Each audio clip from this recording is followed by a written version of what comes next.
Como le informamos puntualmente en Capital 21 en punto de las 12 del día de hoy, el Centro de Comando, Control, Cómputo, Comunicaciones y Contacto Ciudadano de la Ciudad de México realizó la segunda prueba de audio en el sistema de altavoces.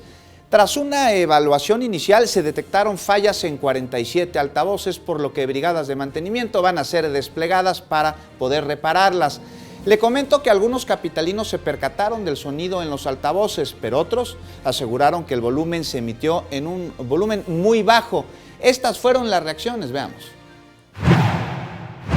Bueno, el tiempo me pareció muy corto, sí, se requiere mayor prolongación en tiempo y me pareció muy bajo el volumen, el tono de volumen, es decir, que deben de considerar ese tipo de detalles para efecto de que los ciudadanos podamos escuchar y alertar lo que realmente se pretende con este tipo de ensayos. Es un poquito más duro, más claro para que la gente alcance a oír, porque así como que sonido como que no está muy bien. O sea, apenas si la alcanzamos a escuchar.